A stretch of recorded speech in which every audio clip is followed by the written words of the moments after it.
अब हम vector field define कर लेते हैं। नेचुरली वेक्टर फील्ड जो है वो एक वेक्टर क्वांटिटी का स्पेस में description with respect to time अगर हम डिफाइन कर पाए तो वो वेक्टर फील्ड होगा। जैसे कि एक पॉइंट चार्ज की वजह से इसके चारों तरफ इलेक्ट्रिक फील्ड एग्जिस्ट करेगी और उस इलेक्ट्रिक फील्ड की डायरेक्शन होगी।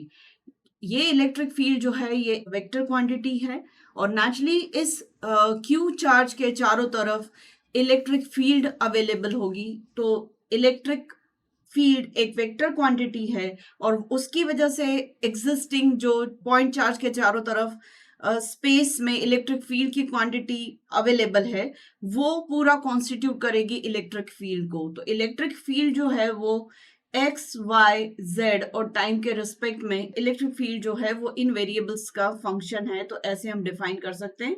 बट इलेक्ट्रिक फील्ड अपने आप में एक वेक्टर है, इसलिए इसकी वजह से availability with respect to a point charge और एनी अदर चार्ज जो भी स्पेस में वेरिएशन अवेलेबल होता है वो इलेक्ट्रिक फील्ड का वेरिएशन है और उसे हम वेक्टर फील्ड कहेंगे। तो यहाँ पर वेक्टर फील्ड जो है वो इलेक्ट्रिक फील्ड की वजह से है, तो इसे हम क्या कहेंगे, वेक्टर फील्ड। इसी तरीके से मैग्नेटिक फील्ड की भी बात कर सकते हैं।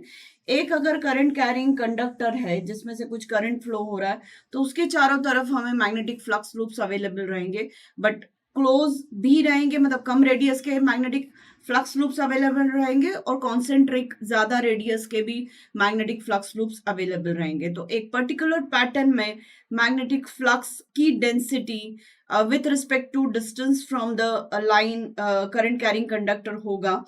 तो हमें स्पेस में इस करंट कैरिंग कंडक्टर के चारों तरफ मैग्नेटिक फील्ड अवेलेबल है जो कि एक वेक्टर फील्ड है। जैसे एक चार्ज के चारों तरफ इलेक्ट्रिक फील्ड है वो भी एक वेक्टर फील्ड है क्योंकि इलेक्ट्रिक फील्ड अपने आप में एक वेक्टर है।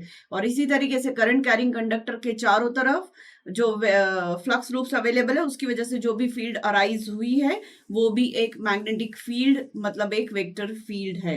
वेक्टर फील्ड जो हर वेक्टर फील्ड को ही स्पेस में हम with respect to x y z coordinate और टाइम के रिस्पेक्ट में डिफाइन कर सकते हैं। H itself is a vector, hence it is a vector field. So आप स्क्रीन पर देख रहे हैं, हम डेफिनेशन इसकी बता सकते हैं। A region of space in which a vector quantity is well defined and has unique direction at every point in the field is known as a vector field. तो ये इलेक्ट्रिक फील्ड की vector field हो गई और ये magnetic field की वजह से वेक्टर फील्ड हो गई।